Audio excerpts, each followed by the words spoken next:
Setelah permohonan demi permohonan dilakukan, akhirnya keputusan besar dijatuhkan. Ya, Amar Zoni resmi dipindahkan dari Nusa Kambangan ke Lapas Narkotika Jakarta dalam waktu dekat ini. Apa yang sebenarnya terjadi di balik keputusan ini? Dan ketika jaksa penuntut umum menyebut langkah ini untuk mempercepat persidangan, lantas, apakah sidang pekan depan akan jadi titik balik kasus Amar? Benarkah? Meski dipindahkan, Amar tetap ditempatkan di blok super maksimum, sendirian, dengan pengawasan level tertinggi. Kenapa pengamanannya masih seketat itu? Dan benarkah pula, meski sudah di Jakarta, penjengukan tetap dilakukan secara high risk?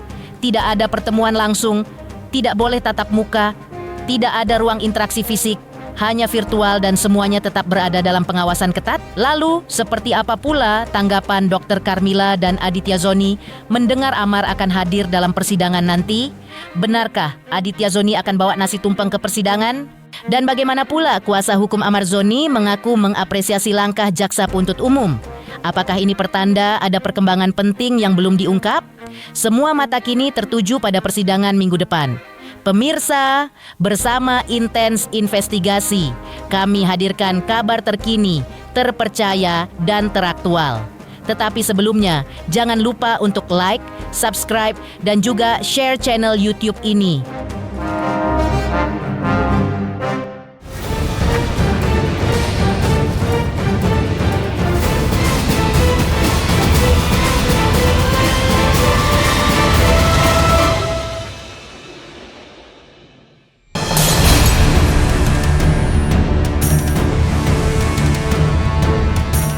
Mengejutkan, di tengah serangkaian permohonan yang terus disampaikan kepada majelis hakim untuk menjalani sidang secara offline, akhirnya sebuah keputusan besar dijatuhkan.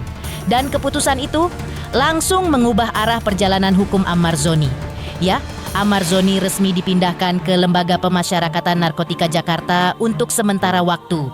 Padahal sebelumnya, ia ditahan di Lapas Nusa Kambangan, Cilacap, Jawa Tengah, sebuah tempat dengan pengamanan super ketat yang ditakuti banyak narapidana. Langkah pemindahan ini bukan sekadar perpindahan lokasi. Dalam persidangan kemarin, jaksa penuntut umum mengungkap bahwa keputusan tersebut diambil demi mempercepat jalannya proses hukum yang kini memasuki fase krusial. Sebuah keputusan cepat, tajam, dan seketika memancing perhatian publik.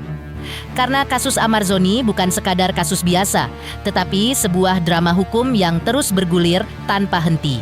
Ditemui para awak media, pihak Direktorat Jenderal Pemasyarakatan akhirnya angkat bicara dan mengungkap bahwa terdakwa Amar Zoni akan dihadirkan langsung dalam persidangan minggu depan demi kelancaran serta percepatan proses hukum yang tengah berjalan. Keputusan ini bukan sekadar prosedur, melainkan sinyal bahwa persidangan mendatang akan menjadi titik penting yang menentukan arah kasus ini selanjutnya. Dan inilah pernyataan lengkap dari Dirjen Pemasyarakatan. Bahwa Dirjen Pemasyarakatan menyampaikan hal-hal sebagai berikut.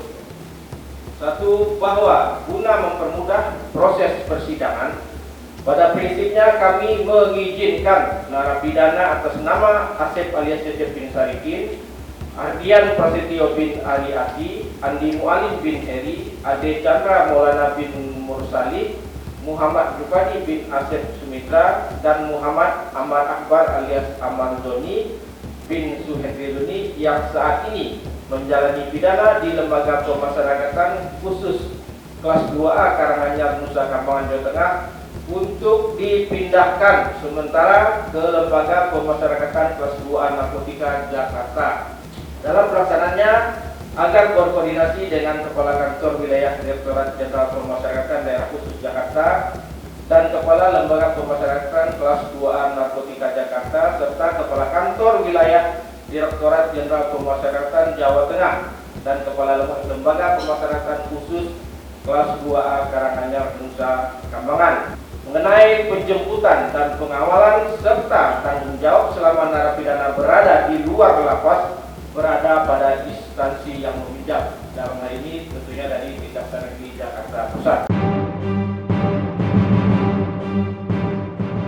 Tadi sudah dibacakan oleh sudah dibacakan oleh jaksa ya, bahwa surat keputusan Direktur Jenderal Pemasyarakatan di hari kemarin itu salah satunya adalah menghadirkan Amarzoni dan kawan-kawan di persidangan langsung minggu depan. Pertimbangannya untuk mendukung percepatan ataupun mendukung pelaksanaan persidangan dari kasus Amarzoni dan kawan-kawan yang saat ini sedang dilaksanakan. Dan dalam surat itu juga sudah tertera bahwa pemindahan sementara ini diberikan sampai dengan persidangan. Setelah persidangan, maka yang bersangkutan dan kawan-kawan, Amarzoni dan kawan-kawan, wajib dikembalikan lagi ke Lapas Super Maksimum Security Karanganyar. Yang seperti kami sampaikan, Amarzoni selain tahanan yang sedang menjalani pidana, juga merupakan warga binaan dengan tingkat risiko atau warga binaan high risk yang ditempatkan di Lapas Super Maksimum Security. Sementara kalau di keputusan Bapak Dirjen itu adalah di Lapas Narkotika Jakarta Cipinang. Selain itu, pihak Direktorat Jenderal Pemasyarakatan juga memberikan penjelasan tambahan yang tak kalah mengejutkan. Meskipun Amarzoni dipindahkan ke Lapas Narkotika Jakarta, ia tetap ditempatkan di Lapas Berkeamanan Super Maksimum, sebuah blok khusus dengan kapasitas hanya 1 orang. Penegasan ini menunjukkan bahwa pemindahan tersebut bukan berarti kelonggaran. Justru pengawasan terhadap Amarzoni tetap berada di level tertinggi, memastikan setiap proses hukum berlangsung tanpa celah dan tanpa gangguan. Sebuah keputusan yang semakin mempertegas betapa seriusnya penanganan kasus ini. Kan kami sampaikan bahwa asesmen itu dilakukan setelah laksanakan 6 bulan. Setelah 6 bulan ada perubahan perilaku, maka akan bisa turun tingkatnya itu ke lebih minimum lagi, artinya dari super maksimum ke maksimum. Di Jakarta pun nanti kan kita cek kondisi kalau di lapas narkotika itu kan kita sama-sama paham ya bahwa lapas di Jakarta itu semuanya over kapasitas ya. Nanti kita cek kebijakannya di sana seperti apa, tapi yang pasti pengamanan pun sama ketat untuk yang bersangkutan. Yang kita fasilitasi adalah pelaksanaan persidangan offline-nya nanti di pengadilan. Pihak Direktorat Jenderal Pemasyarakatan juga menegaskan satu hal penting lainnya. Meski Amarzoni kini dipindahkan ke Lapas Narkotika Jakarta, proses penjengukan tetap mengikuti sistem warga binaan high risk. Artinya, seluruh komunikasi masih dilakukan tanpa tatap muka, hanya melalui jalur virtual. Tidak ada pertemuan langsung, tidak ada ruang interaksi fisik, semuanya tetap berada dalam pengawasan ketat. Penjelasan ini sekali lagi menunjukkan bahwa status dan pengamanan terhadap Amarzoni tetap berada pada level paling tinggi, terlepas dari lokasi penahanannya. Kalau penjengukan saya rasa juga sama ya. Boleh atau tidak, atau by telepon kayak seperti di seperti apa di Karanganyar. Nah, itu nanti kita lihat nanti kondisinya, tapi yang pasti sistem perlakuannya adalah warga binaan high risk. Kalau nanti di pengadilan itu adalah sudah pertanggungjawabannya dari kejaksaan ataupun pengadilan. Tentunya saya rasa masih sama ya, karena yang bersangkutan adalah warga binaan high risk ya. Tapi komunikasi tetap diberikan. Perlu kami sampaikan, untuk warga binaan high risk, komunikasi yang dilakukan memang tidak tatap muka langsung, dilakukan secara online, dilakukan seminggu sekali. Yang bisa berkomunikasi hanya keluarga inti. Keluarga intinya itu adalah anak kandung, istri, dan untuk kebijakannya lagi itu adalah orang tua kandung, adik kandung, kakak kandung. Di luar itu memang tidak ada dalam aturan. Nah, karena dia tahanan maka diberikan komunikasi dengan pengacara. Kalau kekasih kan bukan istri ya. Kalau kekasih kan belum masuk di aturan kita gitu loh. Tapi kalau di catatan di Lapas Karanganyar itu sudah tercatat dengan pengacara itu setiap minggu ada komunikasi. Mendengar keputusan dari Jaksa Penuntut Umum untuk menghadirkan Amarzoni di persidangan pekan depan, lantas seperti apa juga Dr. Kamelia merasa begitu happy, hingga Aditya Zoni pun berencana akan membawa tumpeng di persidangan nanti. Sebagai bentuk rasa syukur, pemirsa Intens Investigasi. Jangan lupa saksikan terus Intens Investigasi. Dan pastikan, Jangan lupa untuk like, subscribe, share, dan juga komen. Tim redaksi Intens Investigasi juga mengucapkan banyak terima kasih kepada semua subscribers hingga channel Intens Investigasi kini menuju 4 juta subscribers.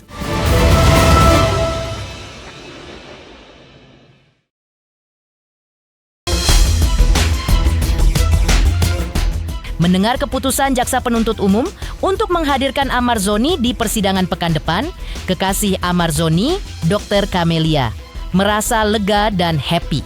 Sebelumnya, ia mengaku cukup sulit berkomunikasi dengan Amar, sehingga kabar ini benar-benar menjadi angin segar baginya.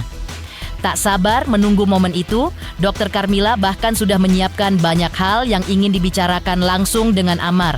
Salah satunya, mereka berencana membuat lagu bersama, sebuah proyek yang selama ini menjadi impian pasangan ini. Happy dong akhirnya bisa ketemu karena udah nggak bisa komunikasi sama sekali, banyak banget nih di otak sudah mau dikeluarkan obrolan apa, maksudnya apa sih langkah-langkah apa, kan selama ini nggak bisa berdiskusi dia apa sih yang harus aku lakukan, kan takut salah jalan juga kan gitu. Makanya selalu kalau misalkan aku mau langkah pasti aku konsultasi sama Bu Titi sama Om John selama nggak ada Bang Amar, biasanya kan sama Bang Amar nih konsultasinya. Nah ini pasti kesempatan aku buat banyak banget yang mau dibicarain gitu. Terakhir kemarin komunikasi sama Om John juga, ya Amar tuh pengen banyak bicara sama aku gitu ya. Termasuk buat lagu itu. Iya, buat lagu. Kita akan Ada buat yang lagu. buat Amar, nanti lihat lagunya itu sedih ya. Jadi Amar itu dengan tobatnya, dengan perbuatannya, kemudian ketemu semua keluarga yang hanya bertiga saja, kemudian ketemu saya yang selama ini merasa berikan support, dan endingnya ketemu Dr. Lia. Itu nanti akan di launching segera itu. Makanya setelah nanti Amar oke, ya kita akan segera dipublish lah itu lagunya. Seneng banget sih, yang pasti aku akan membuat dia besok kembali seperti Amar yang dulu. Kita lihat aja besok, oke? Tak hanya sang kekasih, adik Amar Zoni, Aditya Zoni, juga turut buka suara. Ia mengaku tak sabar ingin bertemu langsung dengan sang kakak setelah sekian lama tidak bertemu. Bahkan, Aditya sudah menyiapkan kejutan manis berupa tumpeng yang akan dibawanya ke persidangan pekan depan. Lebih dari itu, Aditya Zoni juga menegaskan dukungannya penuh terhadap Amar. Ia menyatakan siap dan setuju jika setelah bebas, Amar Zoni memutuskan untuk melamar kekasihnya, Dr. Camelia. Dihadirkan sidang, ya bersyukur banget lah. Mudah-mudahan cepat ketemu titik terang dan akhirnya bisa ketemu lagi sama Bang Amar setelah sekian lama ya. Mau surprisein dia dengan tumpeng ya. Masih kasih ya. Terus paling ajak makan di GI. Nggak bisa ya? Nggak bisa. Nanti Sadar. Mudah-mudahan tahun depan semuanya tidak seperti tahun yang sebelum-sebelumnya.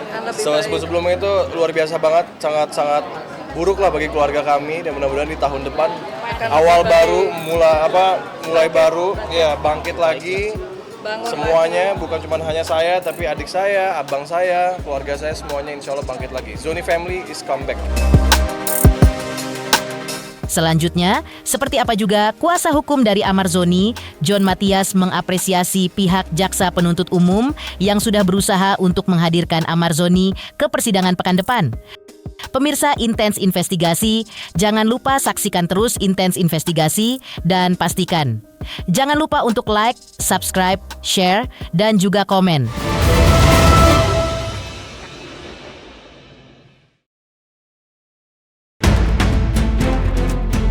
Pemirsa Intens Investigasi, dalam kesempatan yang sama, kuasa hukum Amar Zoni, John Matias, juga ikut angkat suara. Ia menyampaikan apresiasi kepada pihak Jaksa Penuntut Umum yang telah berupaya menghadirkan Amar Zoni di persidangan pekan depan. Tak hanya itu, John Matias menegaskan bahwa Amar Zoni berkeinginan membongkar fakta-fakta sesungguhnya terkait peredaran narkotika selama persidangan. Sebuah langkah tegas yang dinilai akan memberi kejelasan dan mengungkap sisi lain dari kasus yang selama ini menjadi sorotan publik. Inilah ungkapan resmi dari kuasa hukum Amar Zoni yang menunjukkan bahwa sang aktor siap menghadapi persidangan dengan sikap kooperatif sekaligus membuka tabir kebenaran di balik kasus ini. Ya, Ya alhamdulillah seperti saya bilang kan, ya ini kan memang ini kan menyangkut marwah pengadilan dan masalah supervisi hukum juga. Walaupun terlambat, tapi kita apresiasi lah JPU kan, jaksa penuntut umum yang udah berusaha. Jadi ya kita bersiap-siap